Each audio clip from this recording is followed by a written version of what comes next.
fair bit of science behind it. I think you mentioned 15 layers or methodology behind it, everything from Ayurvedic through to Chinese medicine. And so why have you chosen those specific ones to get the outcomes? So the most important thing with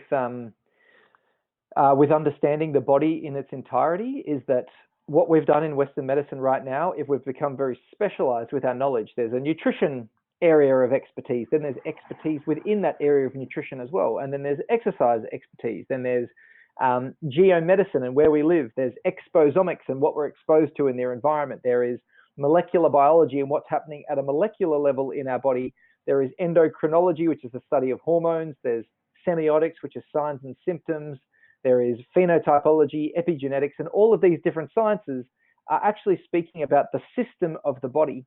When you have a negative thought, particularly if it's a very powerful negative thought, it will influence a number of things in your body. It will change your blood pressure in some cases. It will change the way you digest your nutrients. It'll change how your nutrients are used. It'll change your predisposition or motivation to exercise.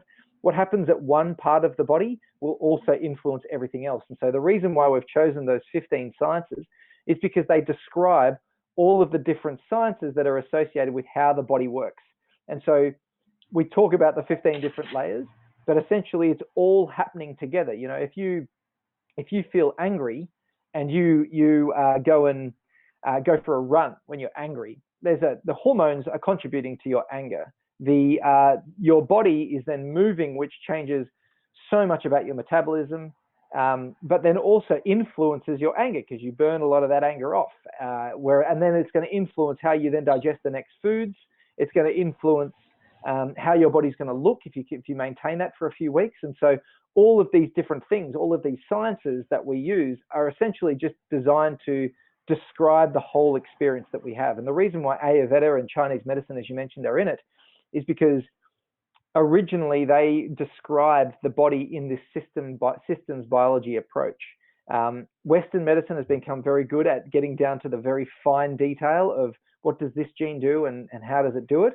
But in order to describe the whole experience, you have to have the big picture and the small picture. You need to understand that a person who looks like a shot putter, it's not just one gene that's created that. It's you just by looking at the significant size and shape of this body, you know that they're going to be more powerful. Versus if you see a marathon runner, you know that they're going to have different traits as well. And so that's the big picture.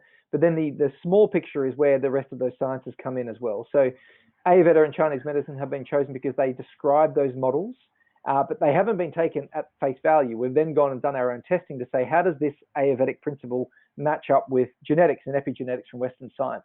Let's put those together and see what sticks. And that's where the work has been over the last 20 years, is to understand what did we know from an ancient medicine perspective?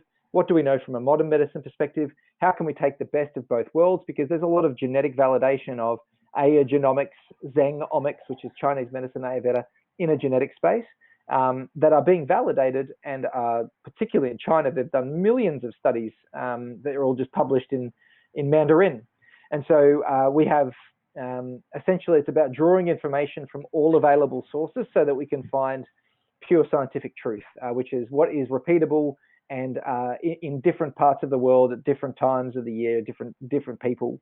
How can we repeat that? And so that's essentially what the search has been for. And in order to do that, you need to be very comprehensive with the where we're getting our information from and what knowledge bases we're drawing from, because we need to be able to explain the whole experience for this to work effectively.